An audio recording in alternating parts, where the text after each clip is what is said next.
कार्यक्रम के मुख्य अतिथि, राजस्थान की विधानसभा की बेबाक आवाज, संघर्षशील नेता और अपनी बात के धनी मेरे बड़े भाई आदरणीय राजेंद्र बुढ़ा जी, सैनिक कल्याण मंत्री राजस्थान सरकार, इस कार्यक्रम की अध्यक्षता कर रहे नीमका थाना के लोकप्रिय विधायक आदरणीय सुरेश मोदी जी, कार्यक्रम में उपस्थित पूर्व विधायक कोटपुतली आदरणीय रामस्वरूप खसाना जी,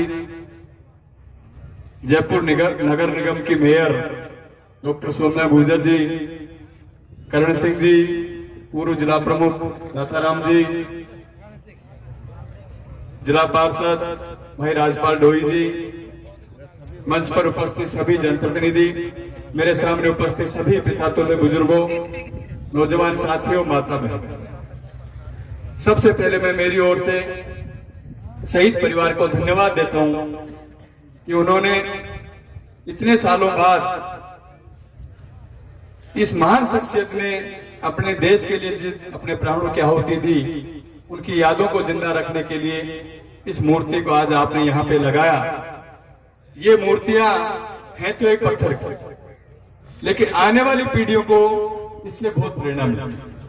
जो व्यक्ति भी इधर से गुजरता है, एक बार उसके दिल में देशभक्ति की भावना जरूर नजर आता है।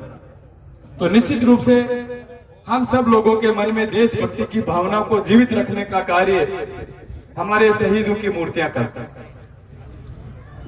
साथियों, आज जो हालात हमारे देश में हैं, अभी पिछले दिनों आपने देखा होगा कि जिस तरीके से चाइना ने हमारे देश में घुसने की कोशिश की और जिस मजबूती के साथ, मैंने वो वीडियो देखे कि जिस मजबूती के साथ उनको मार मार के हमारे सैनिकों ने भगाया, ऐसे ही हमारे सैनिक इस देश की रक्षा के लिए रात और दिन तत्पर रहते हैं। वो वीडियो अगर आपने किसी ने देखा हो तो इतना शानदार वीडियो था कि वो घुसने की कोशिश कर रहे थे और हमारे सैनिकों ने जिस तरीके से उनको खदेड़ा, वो काबिले तारीफ। अपने जान की परवाह किए बिना माइनस टेम्परेचर में, बर्फ के बीच में हमारे सैनिक वहां पे काम करते हैं, तभी हम रात को आराम से यहाँ पे सोते हैं। और निश्चित रूप से ऐसे परिवारों का सम्मान भी करना चाहिए।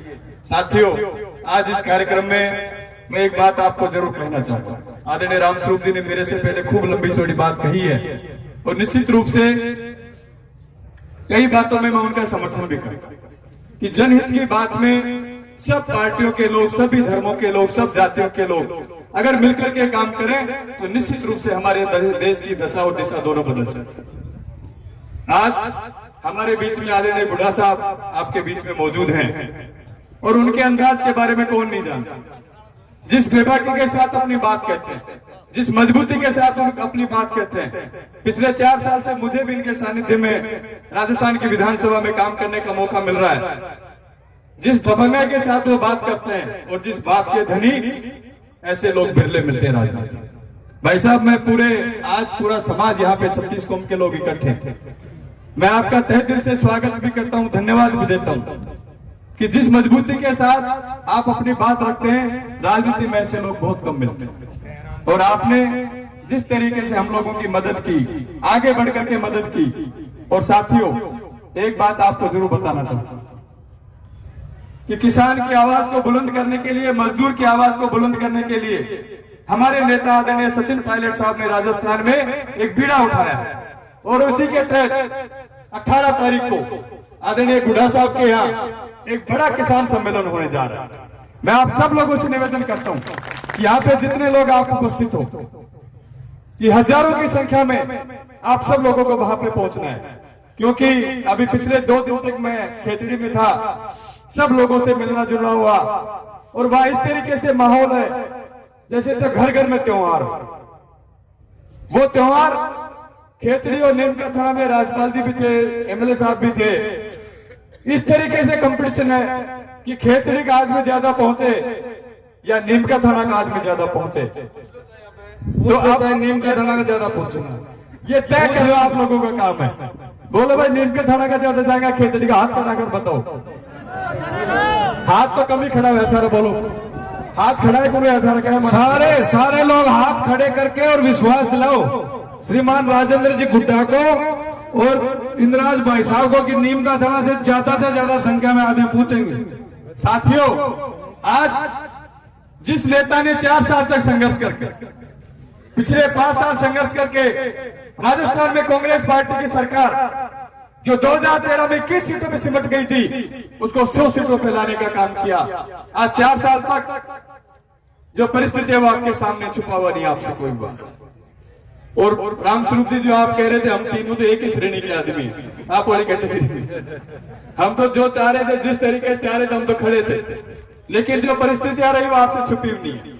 लेकिन आज समय अपने नेता को ताकत देने का समय, उनके हौसलों को मजबूती देने का समय। और राजनीति में अपने नेता को मजबूती तभी मिलती है कि जनता जब उसके साथ खड़ी होती है। लोकतंत्र में सिर गिने जाते हैं, सिर जिसके साथ होते हैं वही नेता मजबूत होता है। तो अपने नेता को मजबूती देने के लिए, इस लोकतंत्र को मजबूती देने के लिए आप सब लोगों को 18 तारीख को गुड़ा में पहुंचना है। आपको पता है 16 तारीख को नागौर में है, 17 तारीख को हनुमानगढ़ में है, 18 तारीख को गुड़ा में है, 19 तारीख को पाली में है और 20 तारीख को महाराजा कॉलेज जयपुर में यूथ फेस्टिवल के नाम से बड़ा प्रोग्राम है। ये 5 दिन लगातार पायलट साहब के राजस्थान में दौरे हैं। निश्चित रूप से मैं आप लोगों से निवेदन करता हूं कि अब कंपटीशन हो रहा है 5 प्रोग्राम कि सबसे ज्यादा भीड़ कहां आए, सबसे ज्यादा भीड़ कहां पर आए। तब आपके तो पड़ोसियों का कंपटीशन है। कंपटीशन उदयपुर वाटी, झुंझुनू और खेतड़ी का नहीं है, कंपटीशन नागौर, मारवाड़ और शेखावाटी का। कि शेखावाटी में भीड़ ज्यादा होती है या मारवाड़ में भीड़ ज्यादा होती है, तो ये आप लोगों को तय करना है कि शेखावाटी की बात को ऊपर रखने के लिए हजारों की संख्या में आप सब लोगों को 18 तारीख को गुड़ा में पहुंचना है। और आदरणीय पायलट साहब को सुनने के लिए, आदरणीय राजेंद्र गुड्डा जी को मजबूती देने के लिए, और रामस्वरूप जी आपने जो बात कही कि हमारा समाज कभी किसी का कर्ज रखता नहीं है, गुड्डा साहब का शुरू से हम सब लोगों से लगाव है और आज भी है, आगे भी रहेगा। पहले भी जहां इनको जरूरत पड़ी साथ खड़े थे, आगे भी जब इनको जरूरत पड़ेगी हम सब लोग मिलकर के इनके साथ खड़े हैं। और जिस तरीके से इन्होंने बेबाकी के साथ राजस्थान में अपनी आवाज को बुलंद किया है, हर नेता में इतनी हिम्मत नहीं होती कि इस बेबाकी के साथ बात कर सके। और गुड्डा साहब, आपको बताना चाहूंगा कि पिछले 6 महीने में आप गांव गांव ढाणी ढाणी जाइए। बूढ़ा ठेरा भी कहता मिलिंद राजा छोरा देख गुड्डा के बोलो, आज रोज यूट्यूब में सर्च कराऊं, छोरा देख देगा गुड्डा के बोलो, आज करें जी गुरु बताओ। तो निश्चित रूप से हर बुजुर्ग, हर नौजवान आपको सुनना चाहता है कि आज गुड्डा साहब ने क्या बोला, किस बेबाकी के साथ आज उन्होंने अपने बात रखने का काम किया। तो निश्चित रूप से मैं परमपिता परमेश्वर से प्रार्थना करता हूं कि आप जिस बेबाकी के साथ राजस्थान में राजनीति कर रहे हैं, परमपिता परमेश्वर इसी तरीके से आपको आगे बढ़ाता रहे। हम सब लोग मिलकर के आपके साथ खड़े। बहुत बहुत धन्यवाद। राम राम साहब।